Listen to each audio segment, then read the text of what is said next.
All right, thank you all so much for coming. What a turnout. We're really, really excited today, not only for the panel and the topic and for this amazing turnout, but to have University of San Francisco hosting us. This is the first time we've had a non-company host this meetup, and I think it's also a huge milestone for customer success in terms of what the University of San Francisco is doing. So today we're focused on the topic of scaled customer success. So really excited to dive into that, but before we do that, huge round of applause for the University of San Francisco and Professor Vijay Mehrota for hosting. Thank you so much.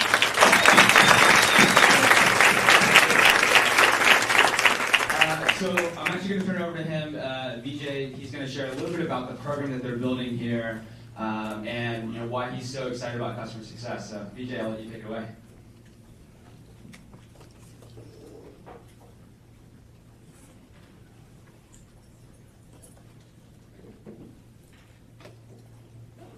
I didn't think it was possible for this group to be that silent.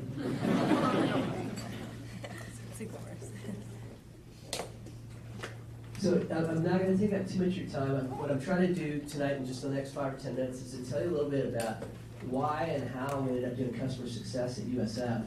So kind of a quick outline. I'm going to tell you a little bit about myself and our MBA program and how customer success came to happen here. I'll say a little bit about where we're going and how you can help. And if we have time, I'll give a real-time homework assignment because you are back in school tonight. So a little bit about myself. I do have a PhD from the engineering school at Stanford. There is an investigation still pending. In my previous life, I was in the tech world full-time for about a dozen years. I had a job for about a year and a half, and the one thing I took away from that is if these bozos can start a company, it can't be that hard. So I started a company with 2 friends, and we were doing what today you'd call analytics or big data consulting, but back then we didn't know those words, and neither did anybody else. Over time, we grew from 3 to 30, and eventually we sold our business to a couple of clients that had been a really big part of our business, and I became vice president of solutions at a company called Blue Pumpkin Software. Now, in the language of today, Blue Pumpkin Software was a machine learning-based business-to-business application serving the customer service and call center industries.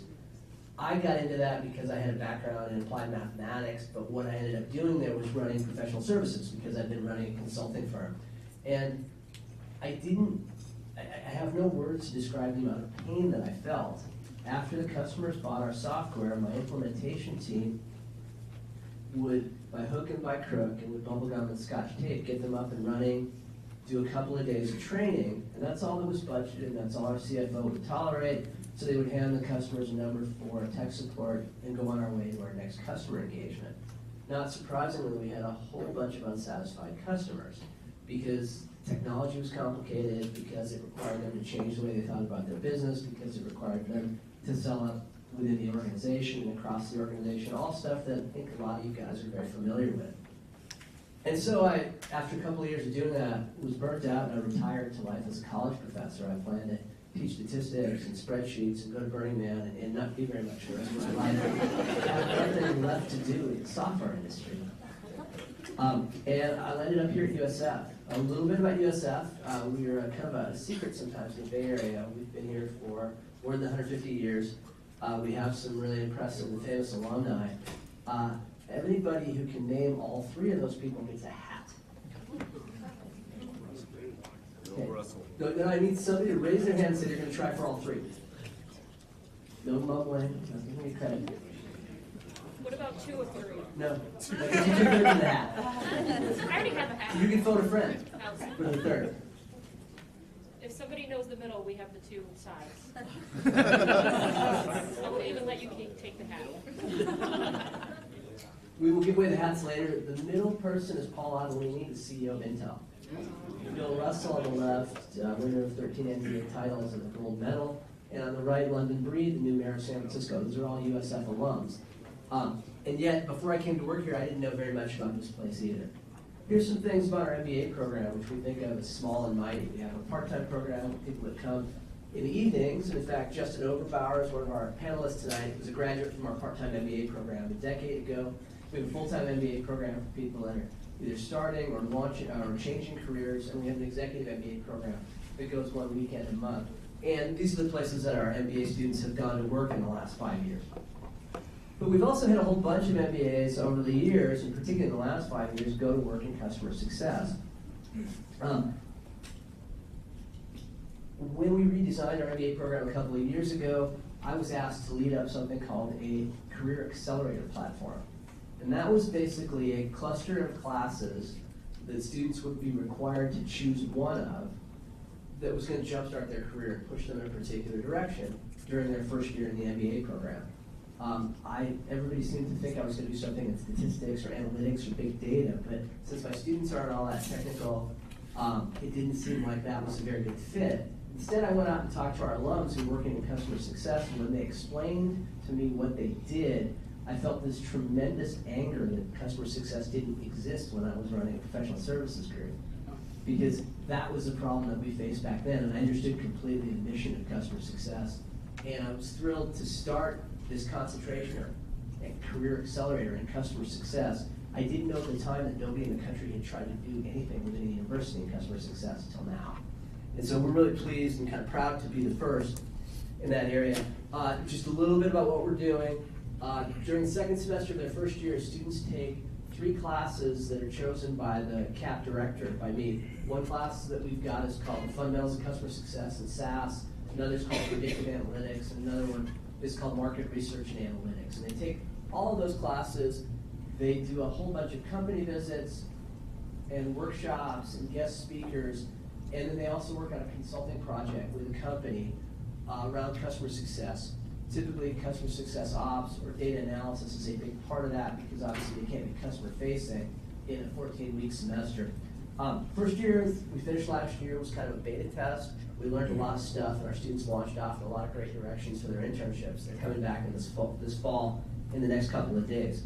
So, looking forward, our objectives, my real objective is to be the person that all of you come to and all of your companies come to when you're looking to hire junior customer success people, to be a kind of preferred talent source for customer success professionals in the Bay Area, particularly ones that have a machine learning or a technical component, because we anticipate that a lot of our customer success students are also going to become analytics majors within their MBA and learn some things about data mining and about Tableau and data visualization and predictive analytics from us. I feel like I'm a customer success manager. Every fall I get a new batch of students, those are my new logos, and now I'm responsible for their outcomes. I spoke with them upstairs today. And then I'm also here kind of building up a group of people that are going to contribute to the research about customer success. In particular, anybody who has problems justifying headcount to their CFO for their customer success group, I want to talk to you. I'm working on a research project around that very question, about mathematically how do we size CS teams based on our understanding of probability and retention and growth. Kind of scary, this math stuff. I'm really excited about it. Opportunities for you guys to help. Number one, visit our Facebook page, contribute to our Facebook page. The URL is up there, and we'll share out this presentation to the group after the meeting tonight. Number two, I'll be looking for people for our advisory board sometime this year, and I'm always looking for people in the field. The same way you guys are looking at your customers for input, I'm looking to you guys around, hey, what should we have for curriculum? What kind of company should we visit? What kind of workshop should we do? What should we be doing to make our students as a customer success professional ready as we can during the time that we have them? Real kind of critical need for me are internships and student consulting projects. So please reach out to me if you're interested in interns, or if you're interested in having a consulting team work for your company free of charge under the guidance and the mentoring and sometimes the tormentoring of me. We're very interested in that. We did 5 projects last spring, and all of them are referenceable. I'm happy to put you in touch with people. I feel like we create a lot of value for both the students and for the sponsor organizations there. So I said that there would be some homework here, and I'm slightly nervous, but I'm going to ask you guys to give me a little bit of input using the Poll Everywhere platform. And I was a little nervous, but I have Paul from Pull Everywhere, customer success person here. He's going to support me. This is the kind of support they provide their customers. He's right here for my presentation. Here's the question I'd like you guys to give me an answer on, 1 or 2 sentences. If your company or your group could bring in a customer success intern, what would you have them do? And maybe why that would be of value to you. Just put that in, submit it. Let's take 2 minutes on that, and then we'll give away some hats, and I'll turn you over to our panel. Once again, there's silence in the room.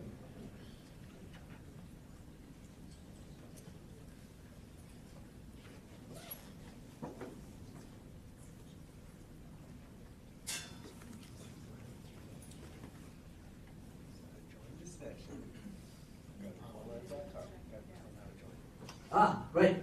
Paul's coaching me on this. So the 2 ways to give me the input. One is to go to this website here, pullev.com/BMEHROTRA. And after this presentation, he's going to teach me how to make that catchier for the next time I present. Or text to 2233 Mehrota. That'll get you into the session.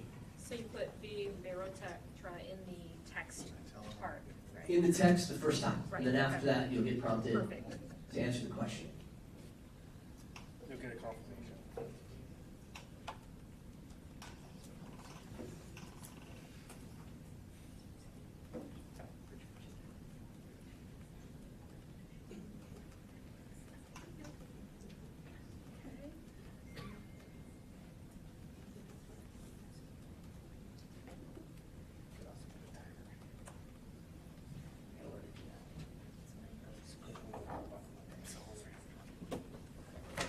That? Yeah. Bottom left hand. On it.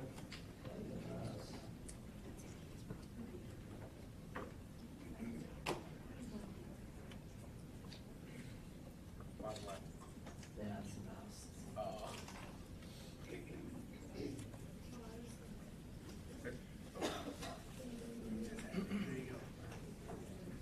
Yeah, I'll say that for another day. Take 30 seconds or so to wrap up.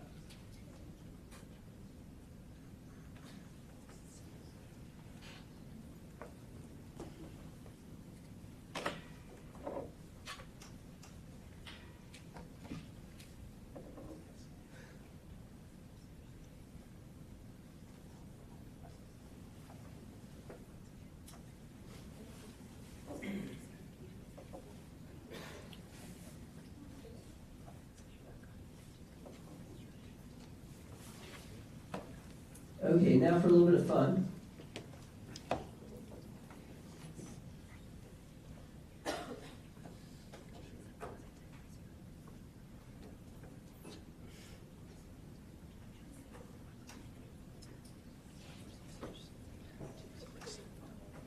So, I'm going to give away a few hats. I want you guys to answer this question online. What's the most interesting thing that happened to you today? And after you answer this question, you're going to see everybody else's answers show up on screen. You have the opportunity to upvote them. The top 3 most interesting things that happened today will win a hat.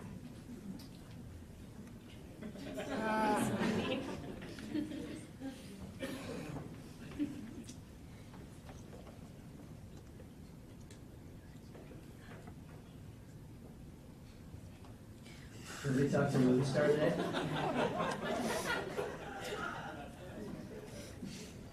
Nice.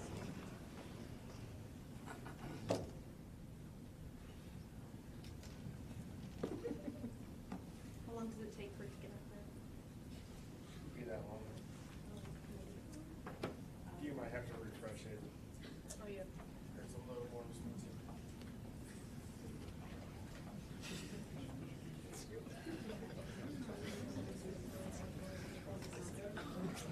Wow, good job. I'm going to upload that one.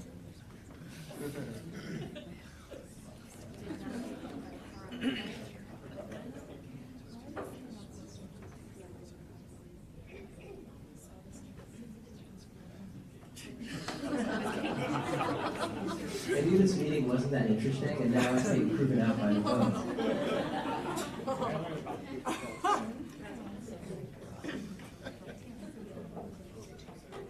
I didn't open the app.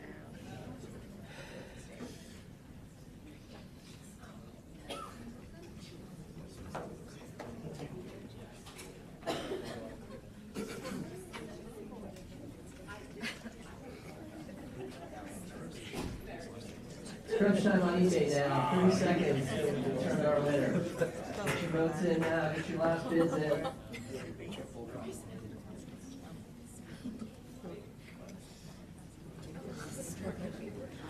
It's like the horse race between new job and biggest deal ever.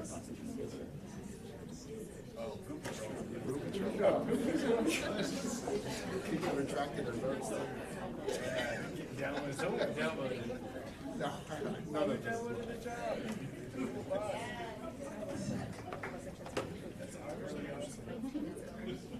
All right, we're closing it out. Unfortunately, I've got 4 hats. I was lying to you in the first place.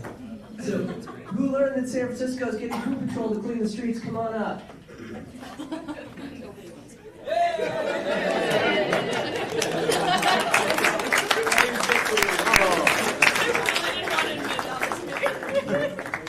It is true though. Who ran into their old boss who blown them off on Facebook?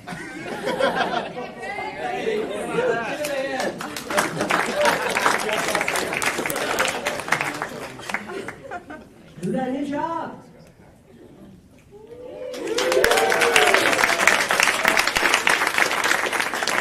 Congratulations. And whose company closed their biggest deal ever?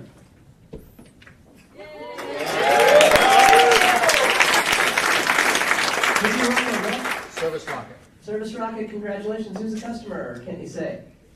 Customer's Life Ray. $500,000. Okay, so I'm a little bit older than many of you guys, but the real takeaway from this presentation is my goal is to help you serve the business community. Please reach out to me with input on curriculum, with internship opportunities, with project opportunities, anything else that you think I ought to know. And think of me when you think of Jerry Maguire. This particular clip is this is who I am. You guys are Cuba Gooding Jr.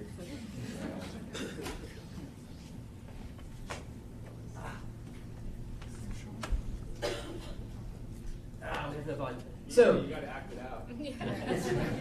help me. Help me.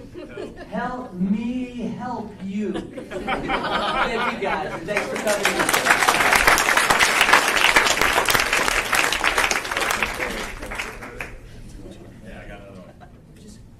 All right, so before I invite the panelists up here, one thing that we always do, the new job reminded me of this. So stand up if you're looking for a job. All right, look around. Actually, I did this in the reverse order. Shoot. But a big reason why we host this meetup is to build a community and to help people advance their careers in customer success. So sit down and then stand up if you are hiring CSMs or customer success related professionals. All right, so those of you that are looking, look around. These are your new friends. Please meet them after the panel. Thank you so much. Thank you. Another round of applause for Vijay. Where did he go? There he is.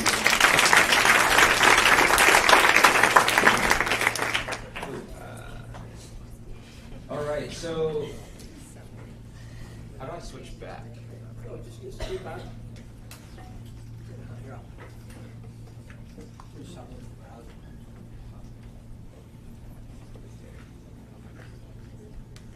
While we're setting this up, panelists, if you guys could all come up.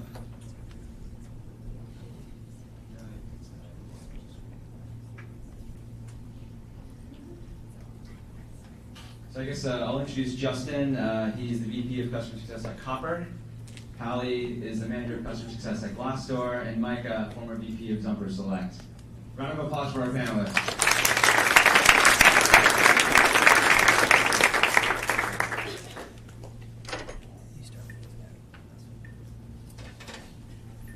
So why don't we kick things off? So today we're talking about scaled customer success, and so before we get into things, we'd love to hear your backgrounds, your company, how you got into customer success, your role, and maybe a little bit about your company's target customer and the industries that you guys serve. Mike, you want to kick it off? I can start. how I got into customer success. 6.5 years ago, somebody who I'd worked with previously in another industry in a different company had joined a Series C stage startup as the VP of what was at that time called Client Services and Strategy. And he called me up and said, hey, why don't you work for me instead of working for Starbucks, which is where I was at the time. And I said, I don't know anything about SaaS, what would I do? He gave me a list of 5 or 6 problems, most of which fall into what would now be called customer success operations. And I came to come work for him in 2012. So that's how I got into customer success. Right now, I probably should have stood up because I'm not at a company, but I didn't stand up because I'm not so sure exactly when I want to work again. It's nice to take something off. But I most recently was at a real estate technology company called Zumper, where I ran a business line or a service line. It wasn't actually truly a customer success role. It was more consumer facing and something more akin to a general manager or a sales leadership role. But I have worked in B2B SaaS serving enterprises and also in B2B SaaS serving true small businesses, by which I mean brick and mortar small businesses at FiveStars to roll it out. Can you hear me? Perfect. Nice to meet you, Micah, and you too, Justin. Hi, I'm Hallie Pond. I currently lead our small business customer success function at Glassdoor. I'm relatively new there. I started in January, and I started out my career in the nonprofit space, working with youth, building leadership programs, and really finding donors to donate and fund the program. So I spent a few years doing that and ended up building out a partnerships arm where we would pair the nonprofit program with different school districts and other nonprofits, NGOs in the area, partly to get funding and partly to just spread the word and build our network. Through that experience, I realized my deep love of people, building relationships, and I think that that is foundationally what builds on a really great platform for customer success. So I got kind of burnt out, went into the tech space, hello Bay Area, and worked for a financial tech company called NerdWallet, where they were looking for somebody to kind of build and scale their programs for their account management team. So I did that for a few years and then went into educational technology and started really honing customer success there. So fine-tuning and how do we engage and get customers to adopt the actual product. I think I heard that from Vijay earlier. And that really is the big question to tackle. Like, how do you get customers to fall in love and feel good when they interact with you and with your product? And that's kind of what brought me to Glassdoor, where I'm really passionate about building and scaling programs. So there are target customers within our team, our small businesses, and we partner with 5,600 small businesses that spend between $5,000 and $40,000 with us. Our product suite is really comprised of like enhanced profiles where they want to control their brand and their employer brand, and also advertise open jobs on our platform. So that's kind of what we do and what brings me here today. Thanks for having me.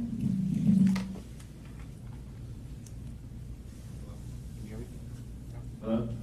So my name is Justin Oberbauer. I'm the VP of Customer Success at Copper, which was formerly called ProsperWorks. So we just went through a big rebrand a couple of weeks ago.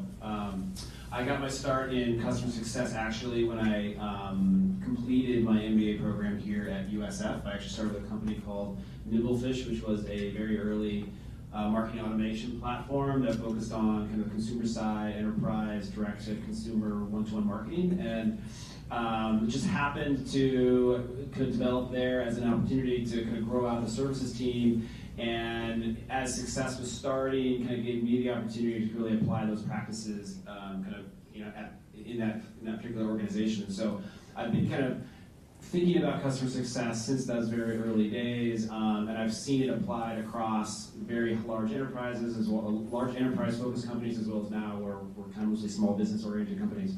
And so it's been a really kind of fun kind of experience. So Copper today is a CRM. We are the CRM that helps you develop relationships.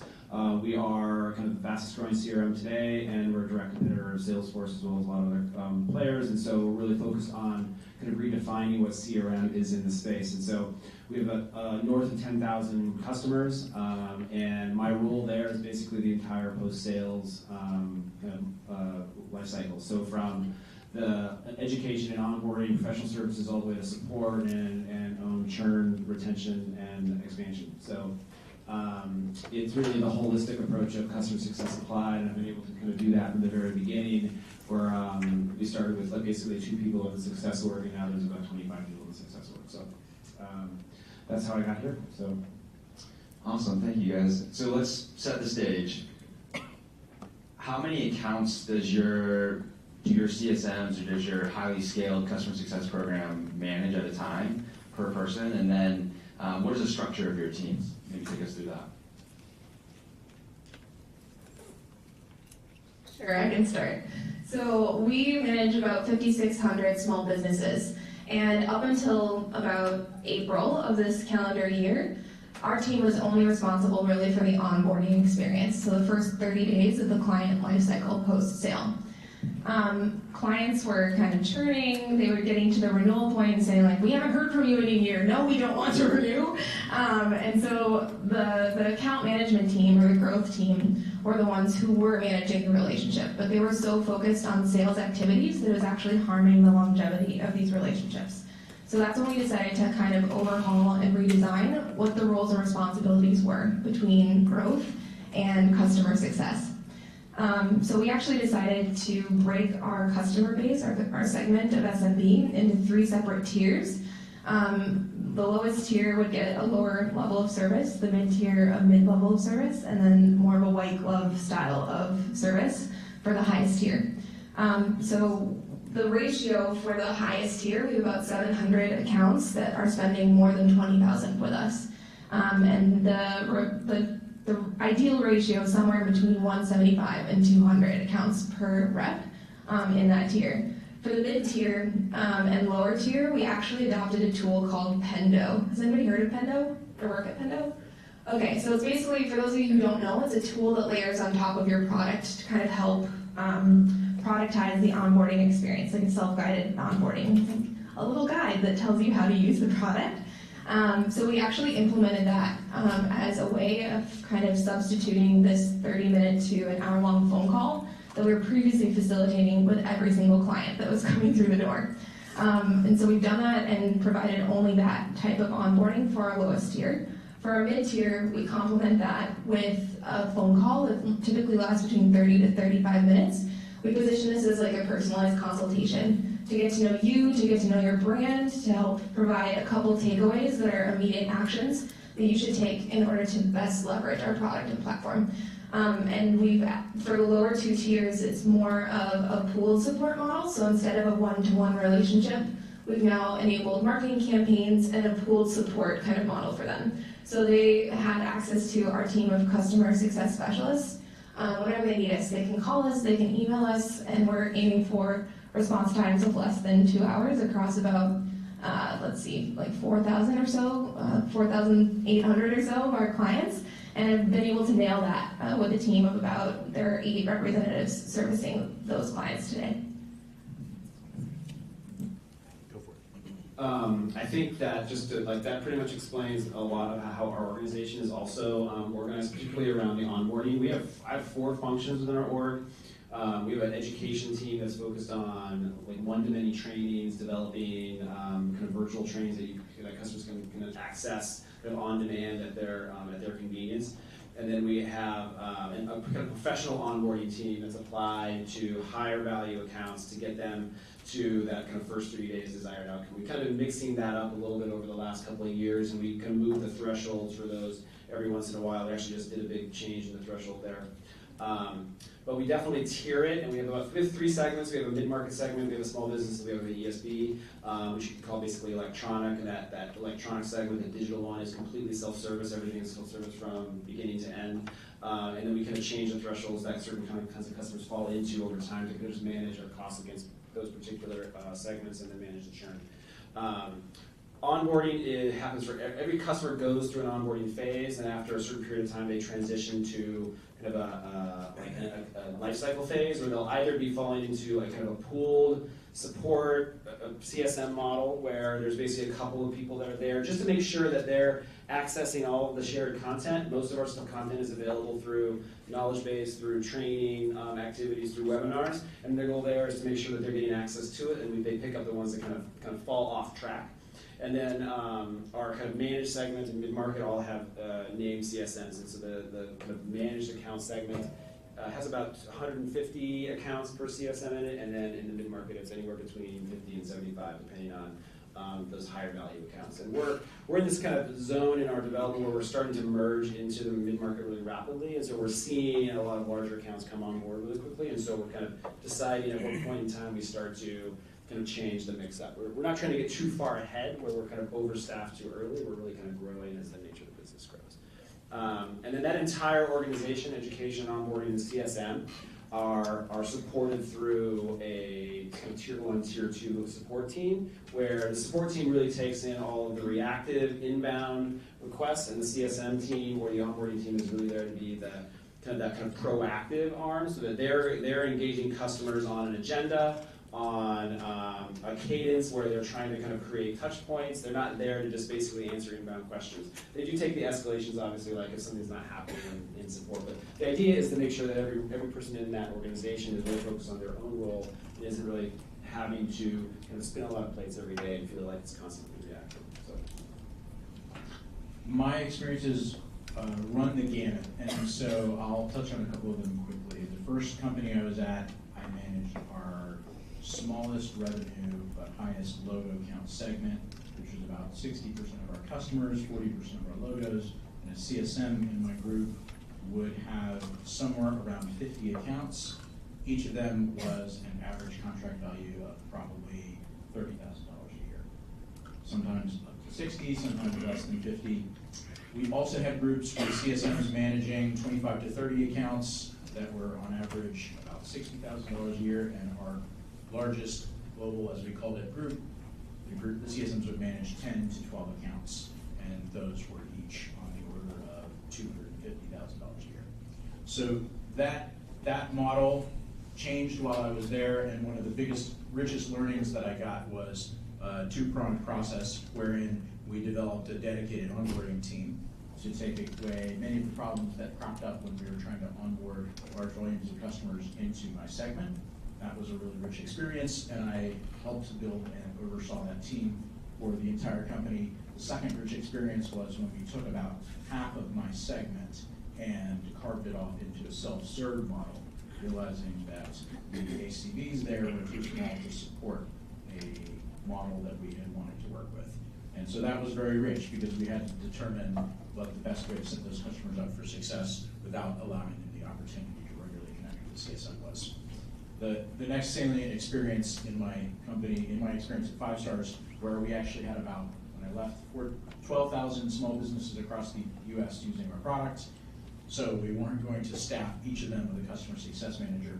We had dedicated onboarding managers who had a targeted engagement with 1 to 2 trainings over the course of the first couple of weeks with each customer. And after that, we used a typical support team with email, phone, chat support to handle a much broader array of questions and inquiries than I think a normal support team in a software company would. And we did have a small enterprise customer success team that worked with larger customers who had 20, 100, 200 locations on our product, and that was a pretty different model. So I think when I was asked to come here and talk about scaled success, really what I think of is sort of getting rid of the CSM or helping the CSMs to reach the place where you are not actually in this one-on-one relational mode at all, but you can use scaled communications and tools like Pendo. We didn't use Pendo, but others like that to vastly increase the scope of your time so that you can change your model and not have CSMs. Micah, you stole my next question. But Justin, you talked about CSM being the proactive side, whereas support is the reactive side.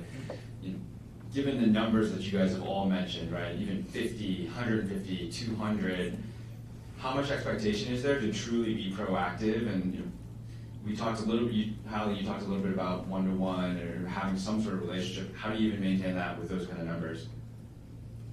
mean, in our organization, it's highly expected. Like the CSM, and when I think of say CSM, I mean the Customer Success Manager, which is just one of the roles within the CS organization. Like they are accountable to maintaining a two-way conversation with every single one of their customers every month. So like they're not necessarily going to achieve it every time because sometimes those customers just don't respond. The goal though is to make sure that they are enabling themselves to be able to do that. And so it means that they have to balance their time around like taking some of the inbounds, but also making sure that they're not losing coverage across all of those customers. And so we track that, we goal them on it. Their KPIs are around the coverage of their portfolios, in addition to like what the utilization is on their accounts, what the adoption level is, what the retention rate is. But we feel that the leading indicators to retention are going to be an established relationship with the brand, with the company. Are they actually leveraging and adopting the product, and making sure that we're actually paying attention to that. And I think that within the CS kind of function, a lot of times if there isn't enough emphasis put on being like definitively proactive, they're going to become reactive. Because it's just much easier to be reactive. The reality is that it's a lot easier for a CSM to just have everything come in and just react to that kind of instant request versus actually having to go out there and kind of nurture a call or make sure you set up a QBR or develop that, because it takes time and effort to do that. And we spend a lot of time making sure that the CSMs don't get comfortable just like sending the inbound in. That really is the responsibility of the support team, and that if there are a lot of inbound requests, it really needs to go to the support team or the proper channels, even if it's like the online or the education, to make sure that the CSMs are actually able to have those appropriate conversations that they're really going to be. Yeah, it's interesting. I think it comes back to what do you want your customers to feel and what do you want them to do? And what do they want to do with your product? So for us, we're really thinking about investing in places that can enable scale and also give customers the information they need when they need it the most. So investing in resources, really building an eloquent help center, and keeping that up to date. So, and I didn't really talk about the structure of our whole success org, but we have a technical services team, a support team, the customer success specialists, whom I oversee and manage small business relationships, and there's their customer success managers who work with enterprise or more strategic level clients. So we're thinking about how can we invest in these different resources to launch more webinars, to launch more of these interactions with clients that feel one-to-one and make them feel good and get the information they need without necessarily having to do it one-to-one. So those are the kinds of things that we're thinking about, and really leveraging and architecting and working closely with our sales tech and product teams to make sure that we're incorporating the feedback that we're hearing frequently from our users, and building the functionality in so that they can do it and get out of it what they need the most, and enable us to prove value. I think we're at an interesting point in our scale, and figuring out how to prove that back in a way that's easily accessible to them and makes sense in that narrative. So it's about complementing and giving out those data points on a frequent basis in a way that tells that same story that is impactful to the client. I think there are companies that have product market fit and companies that don't yet have product market fit. Some will never find it. Some will think they have it for a time, and then eventually, as part of an expansion, will realize that they don't fit in this particular vertical or this particular size categorization that they need to do the expansion. To be a little bit controversial, companies that have product market fit, I don't think they really need CSMs on a one-to-one basis eventually. The reason I say that, not to disrespect any of my colleagues on the panel or anyone else, but I think CSMs are either helping something that the growth team or the sales team should be doing in the acquisition portion of the equation, or they're helping paper over shortages in the product, shortcomings in the product. If you've got product market fit, you don't really need that stuff. They should live somewhere else. How many of you have talked this week or this month or even this year to your Salesforce CSM? Nobody. I never knew who my Salesforce CSM. Sophia raised her hand. That would be useful.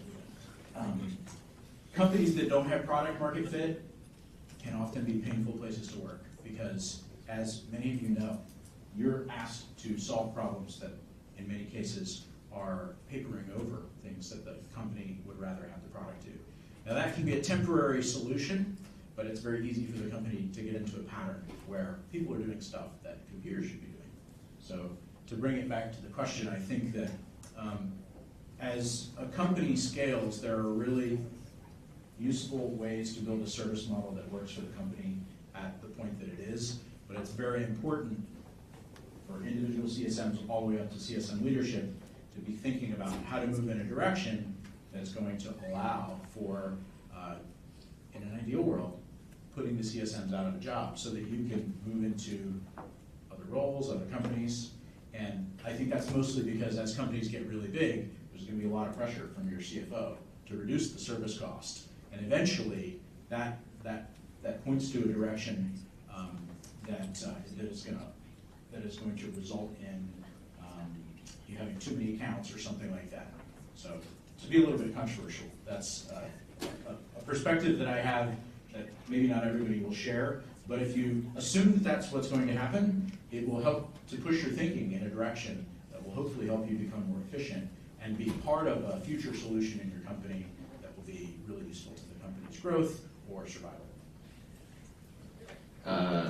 Justin, Hallie, you guys, the two of you also talked about asking your CSMs, your specialists, to have an engagement and have a relationship with those customers or touch those customers at a regular cadence. What does a typical day look like when you think about 200 customers divided by 20 business days? That's 7 or 8 customers a day. Like, is that really what they're doing, or are there more automated ways to engage? I mean, I think automation plays a big role in it. I think a lot of the ability to scale your communication, to scale your outreach is dependent on using tools. And so I think the first thing that you have to be able to do is to kind of scale a CS org is invest in the infrastructure, is invest in the tools, invest in the insight and data that you're getting out of it, because you're only as good as what you know about your customers. And if you can automate a lot of that and drive that, it's going to leverage what your bandwidth is. So I think that is fundamentally the most important thing. And then you have to be organized in how you kind of partition your day so that you make sure that you're spending a certain amount of time on parts of the outreach and that you're making sure that you're covering up what those kind of minimum activities you need to have done across all those accounts. And that's why I said before, we track certain types of metrics that allow us to see, are we applying the right activities across all of our accounts on a regular basis to make sure that we're not missing things. It's really easy to just focus on one account or 2 accounts because they're fun to work with or their accounts, but the problem is those are probably not the ones that need your attention most of the time. It's usually the ones that are suffering. So you have to be focused on like just the operational side of it to make sure that you can just be efficient and you're doing all the right things. So I think that's the most important thing, is making sure that you're just tracking your daily activities and have a good lens on what a good baseline is. Yeah, to echo Justin, really relying a lot on automations and defining, what are the points where clients are getting stuck and where they might need help. And then building email campaigns around those things, or driving, different experiences in the product itself. If they're logging in frequently, like, hey, noticed you haven't used the analytics tab in a while, like, do you need help with that? We haven't yet, but we hope to enable a chat function, which is something that users really like. Part of keeping them happy and keeping NPS scores high is making sure they get a fast response with relevant content. So figuring out where to place these things at different points in the customer's journey, based on the set of products that they have, helps enable a more proactive approach. Especially if they're at risk, and especially in our space with our clients and within SMB, we notice that there's a lot of turnover. Like, our primary contacts are HR business partners or folks who are in marketing and think about their employer brand.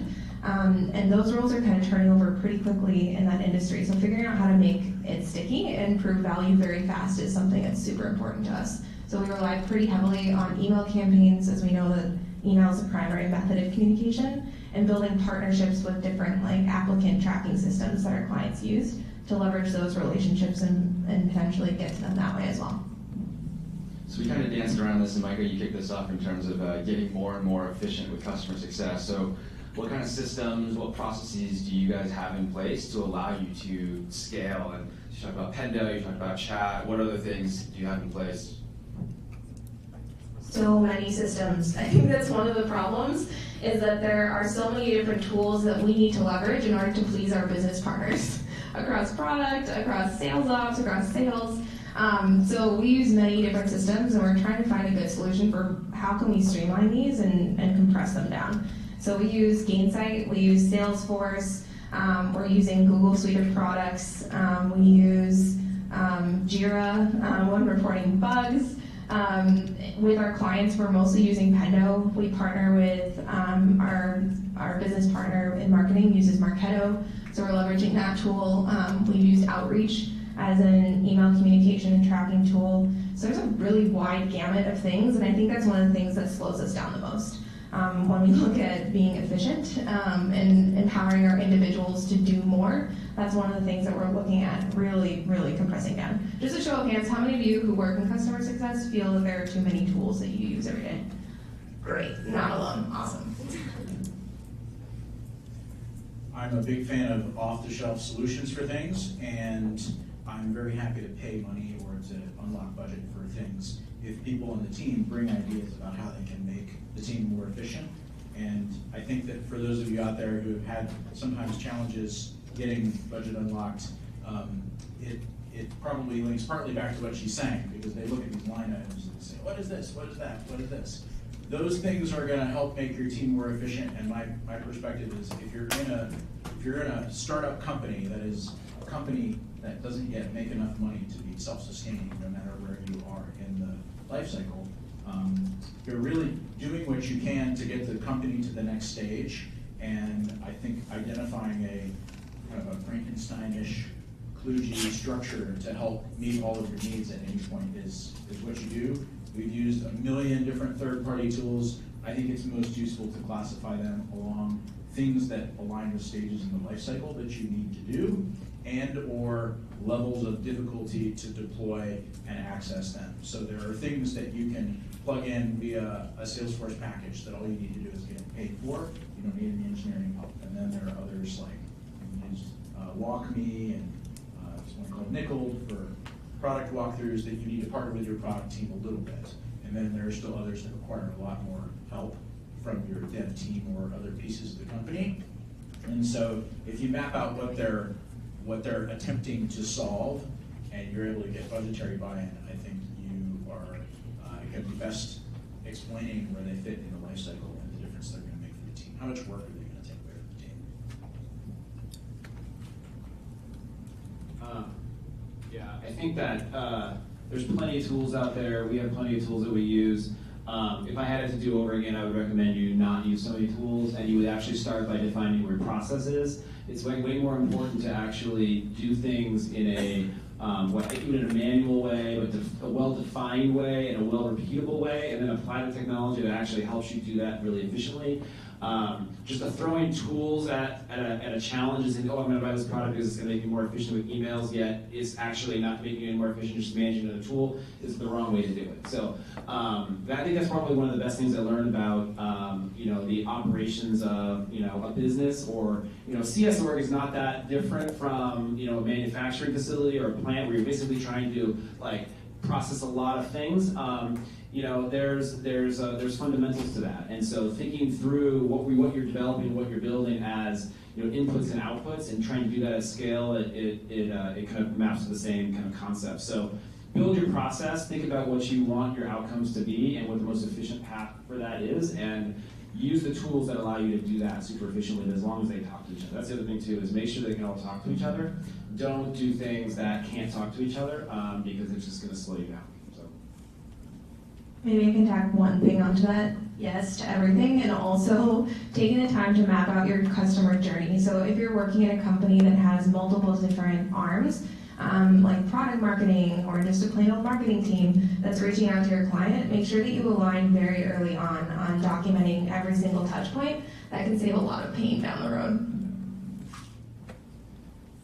So you talked about partnering with marketing. So marketing, support, those are the two teams, two other cross-functional partners that help enable scale. Can you either elaborate a little bit more on those relationships, or what other teams do you partner with that allows you to scale customer success best? During the company onboardings for new employees that we would give when all the functional VPs would speak to the new joiners, I would always tell people that I felt that the FiveStars, they called it operations. It included customer success and support and a few other things. That my organization's mandate was to support 4 constituencies. First, the customer. Second, the sales team. Third, the product and engineering organization. Fourth, the marketing team. Customer is sort of obvious. The sales team, I felt that we were there to help them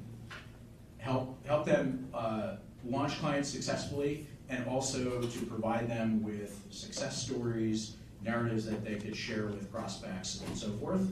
The marketing team, I felt that we were there to provide them with case studies and much more in-depth marketing collateral, and that should come from customer success, or at least inputs. And then on product and dev, I felt that we had a responsibility to provide meaningful, thoughtful, regular, structured feedback to the dev organization that would help them to make the product stickier and more successful over time.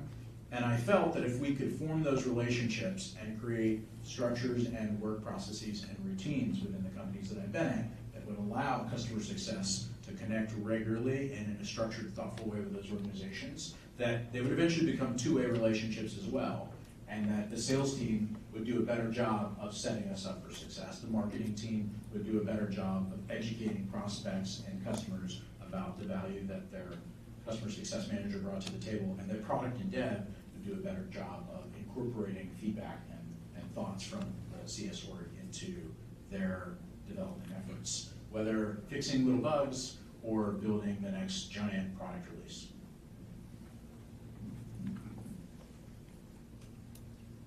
Yeah, I think that's a really good way to put it, Micah. I think for us, some of the most impactful relationships that we have are with the marketing and sales organizations, and then we do have a structured way of providing feedback to product as well, which is great.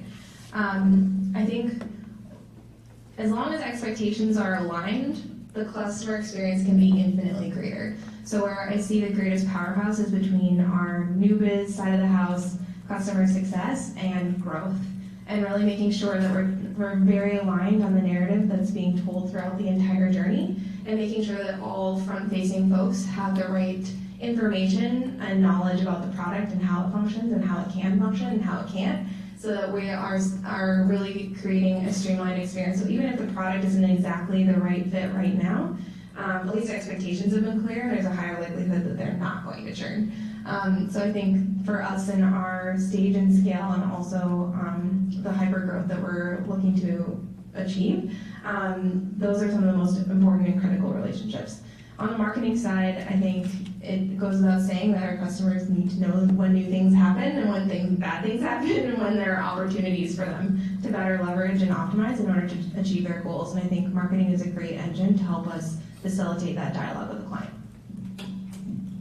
Yeah, I think basically we have cross-functional relationships with every part of the organization, and I think probably the most important ones are the dialogues between the product team and the customer success team, because at the end of the day, we need to drive improvement and kind of innovation in the product based on the feedback from the customers that are using it, and making sure that those dialogues are consistent and open, and we'll be able to track that, and making that kind of a safe relationship, because there can often be strong tension between those two parts of the organization, so it's really important to nurture that. Sales is obviously a super important one, and that one is kind of constantly evolving. The other one is marketing, and particularly in scaled success organizations. Marketing is fundamental, because they're the ones that are developing and creating the conversations and the dialogue and the touch points and the messaging around driving a lot of the onboarding, the kind of new features, driving people back into the product. And so having a good customer retention marketer on your team or a line from marketing to your team is critical to being able to scale success practice. So Justin, you just touched on that, but Hallie and Micah, have you guys had customer marketing or customer retention marketing as part of your guys' teams? Yes, and I think that's a great point. It is crucial for a few reasons. One, marketing often has their hands on the levers of the tools that you're going to want to use to get in touch with your customer. Secondly, if you're at a company of any size that has a brand marketer in the organization, they're going to want to have input into, if not creative control over, most of the scaled messaging that is delivered to customers. Other than an email, they're going to want to run it through creative and so forth. And so if you aren't able to build a collaborative relationship with them, they will control a lot of things that will frustrate you. And I think the best way to build a collaborative relationship with them is to implant somebody from marketing in your organization. If you can do it the other way around, that can also work. We have had people from customer success transfer into marketing. But having that person take their marching orders from your leadership on the marketing side of the house, but work with your teams is fine.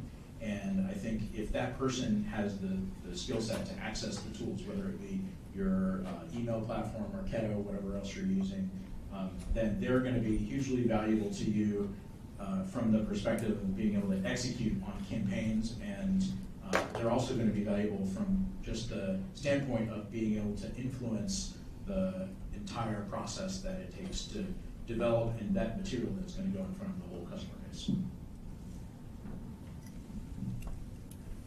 Yeah, we don't have a formal partnership. I would say we have an informal one, so I think that I wouldn't be surprised over the next couple of quarters or so that we do implant somebody from marketing within customer success or vice versa. We do have a good working relationship with them though, and that's critical to having really close ties and making sure that we're telling the same narrative with our clients. So I think it's fair to say that if you took an enterprise or strategic CSM that managed 5 to 10 customers and then dropped them into the shoes of a customer success specialist who had to go and manage 200 customers at a time, it would be very difficult. What unique skill sets do you look for when you're hiring for your teams, especially to consider the scale aspect? For highly scaled teams, I'd say an obvious set is detail orientation, dependability, and follow-up. But a secondary skill set that is more difficult to assess for in the interview process, you have to be thoughtful about it, is a level of analytical ability, critical problem solving, and some level of knowledge and access to or prior usage of tools in the space, right? So a customer success manager who has great client hands and can present to the CEO of the client organization, but can't actually process their own data, can't pull data from Salesforce, slice and dice it to understand which of their customers needs to be reached out to today because the usage is low. And further, can't go in and write a SQL query to pull data out of the back end because the Looker dashboard doesn't have what they need. That person is going to be limited in what they can accomplish. And I think the more accounts that you have on your plate, the more those skills become very valuable. And so the people in your teams who are good at this stuff, if you weren't hiring for it, they're probably the people who are crushing it without you really knowing why. And so I think that analytical and systems knowledge is not something we think about first. We think, you gotta have great client hands. That's true, that's table stakes. Yeah, and you said a lot of the really hard, like the hard skills that folks need, and I would double tap specifically on data analytics and detail oriented. I think that those are two things that folks really need to be good at when thinking about scaled customer success. To layer onto that, I think an ability to kind of float between the high level and like the down on the ground, because where at least we are as a company right now, we need people who can kind of flex between the both. So thinking about like what message is going to resonate across the largest number of clients, but then how can I also hop on the phone and solve this one client problem? So it's being able to context flip pretty easily is really important, and high degrees of comfort in states of ambiguity and being able to help navigate that with a really solutions-oriented mindset. And then I would tack onto that communication skills. So I don't mean just like delighting a client on the phone or like articulating a really good email. I mean like knowing your internal audiences, because you have to gain buy-in from a lot of internal teams and have like high degrees of influence in relationship building and understanding what drives your business partners so that you can tap them when you need them to leverage those relationships in their time. Yeah, I definitely agree with that on kind of the scale side, you know, on your kind of digital or one-to-many. Kind of a high degree of kind of program management, a kind of Kaizen mindset, which is really like, you know, hey, you're constantly trying to improve against your metrics from before, completely data-driven. You're managing a portfolio at that point of huge numbers, and so you got to take swings, and you have a lot of opportunities to try new things, and so you're really thinking about how can you optimize all of your touch points and your engagements. You know, you really got to be customer centric, but you also got to think about it at how much you move, you know, with kind of fewer touches. So it's an interesting way to describe the role, and I think it's actually a fun opportunity. We just created a new role in our org that is basically 100% focused on developing these programs, and we thought about who we were going to hire for it. You know, it wasn't the typical profile of a customer success manager. It was almost like, hey, you're actually not going to be talking to that many people. We don't want you to talk to people. We want you to figure out how to do this stuff without talking to people. So figure that out, and then it becomes a challenge to make it overcome. So it's funny you mentioned that we actually just created a program exactly like that, a success program, success excellence to scale customer success. All right, so before we wrap it up for a couple minutes of Q&A with the audience, can you leave, if you were to leave the audience with one thing they can go and take and implement tomorrow, what would it be?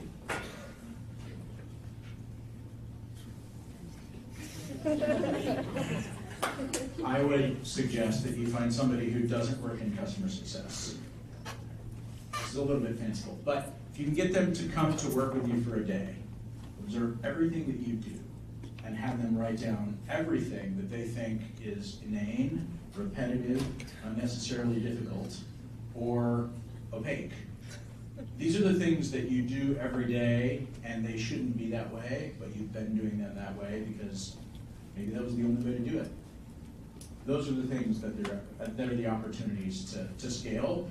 And guess what? Your boss's boss does not know about most of them, and never will. If you can identify some of those, then you start to put your head in a space where you're useful to your entire company and your entire org, even cutting one of them out. And so I think if you can, the enemy to getting there is we get so stuck in our own routines. And so you can have somebody who's not familiar with your routine, watch you, pay attention, create detailed notes. That's what I would advise.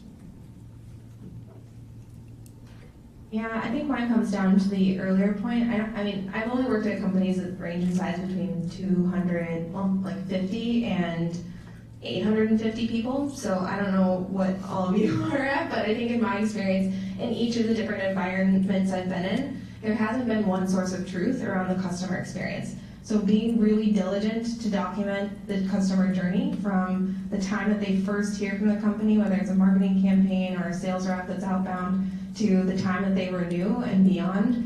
Be very diligent about doing that, and it will help set you up and create an internal source of truth for all different parties. And I think that that's where the torch falls in the hands of customer success to do that.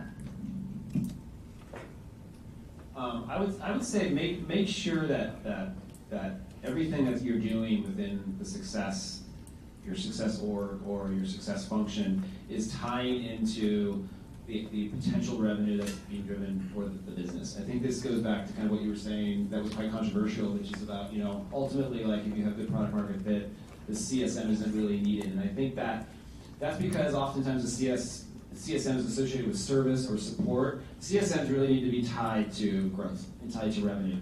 And a CSM pays for itself because it drives revenue. And if it's not driving revenue, it really is just support, then you need to actually make it, as fewer touches as possible. So if you don't have it, try to build a mindset around growth, revenue, retention, and expansion within your CS org that is still customer centric, but it's there to help the business grow. It's not there to keep the customers happy.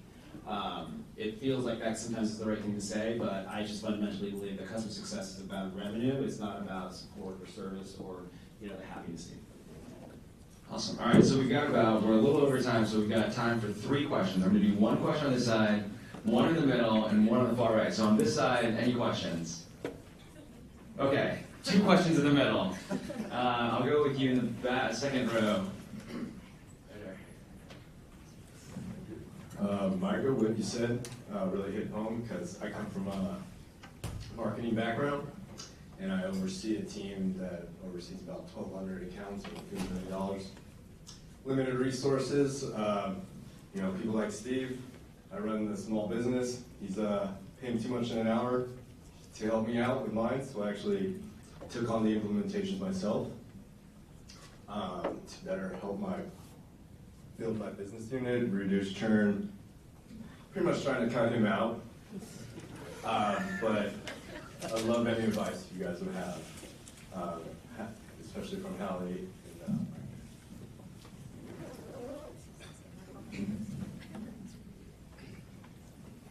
I'd almost rather give you advice one-on-one. I don't want everybody to hear what I might say, but I think I'm a fan of classifying companies. There are companies who might look at your plight and actually be open to problem solving with you, things that you likely will also need to change about your own work habits, but they can help you forward.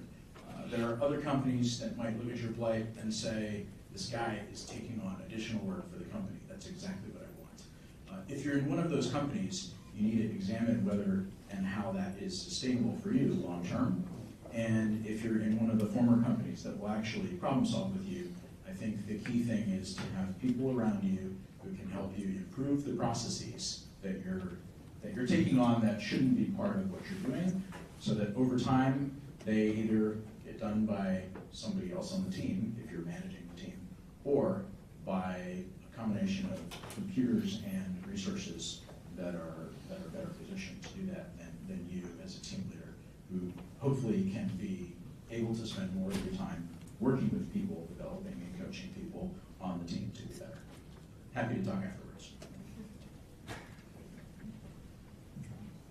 Hi, Justin, you mentioned that customer success to you is tied directly to revenue.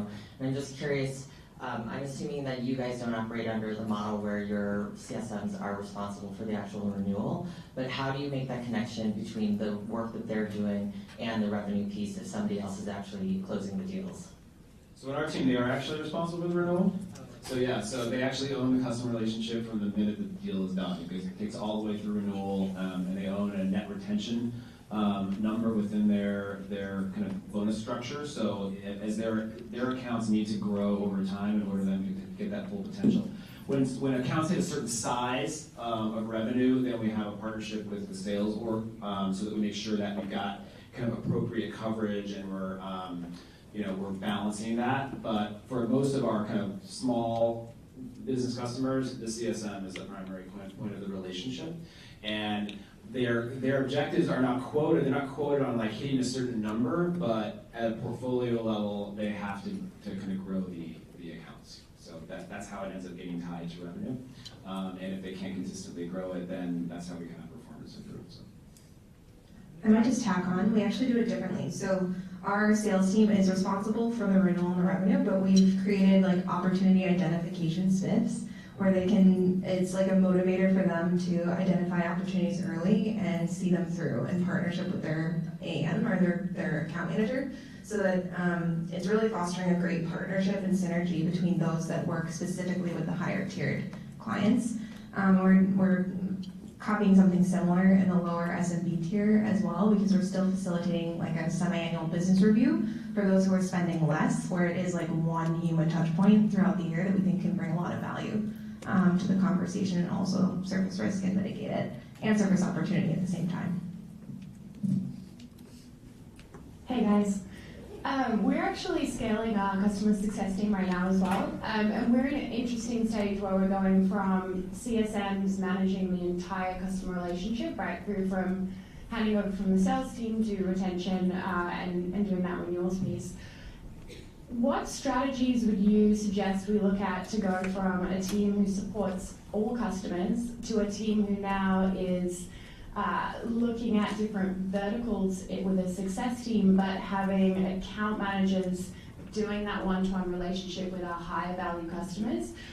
What's the message to customers who are not tier one customers that are used to that one-on-one relationship and used to reaching out to a success team because they get the best responses?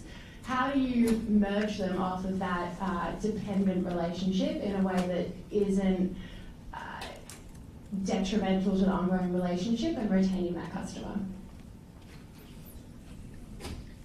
You can't. I've been through that twice, and I'm sure that there are plenty of the people in the room who could do it better than we did it, because it was very hard. We lost a lot of customers. And I think the reason you do that is because you realize that certain customers are not profitable to serve. And therefore, I think the key elements are mostly internal.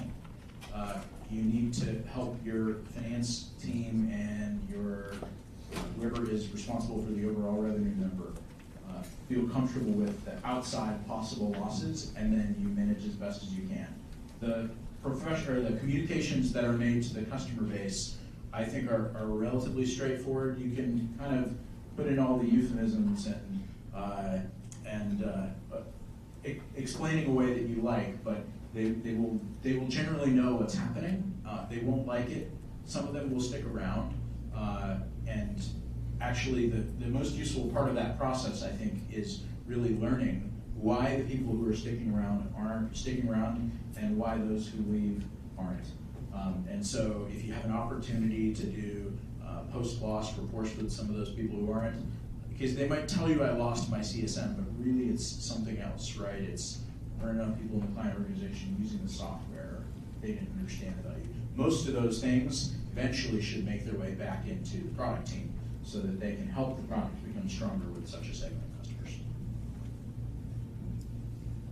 We just did this recently, so happy to share a couple learnings. I think that you can't for everyone is the answer that I would share also. However, we did it in a way where it felt natural, like a natural point in the client's experience to transition, so that we felt that was at renewal.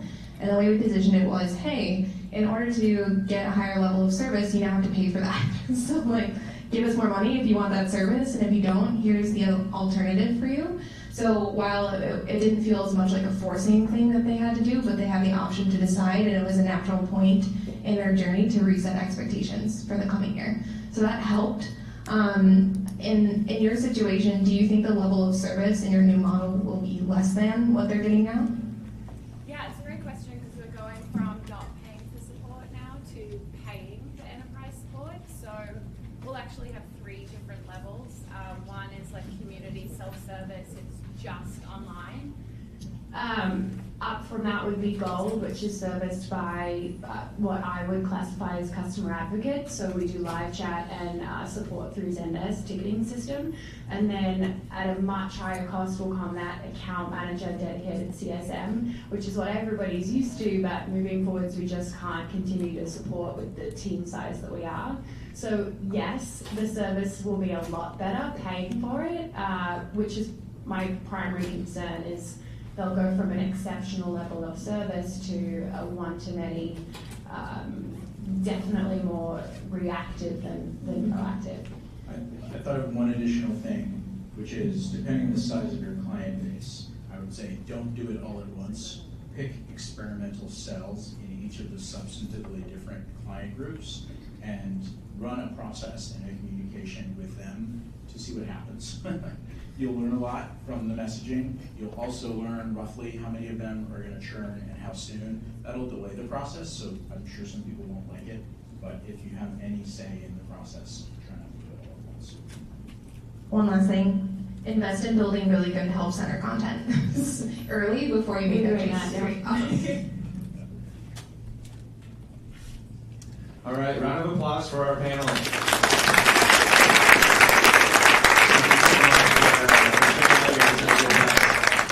Another round of applause for the University of San Francisco for hosting as well. All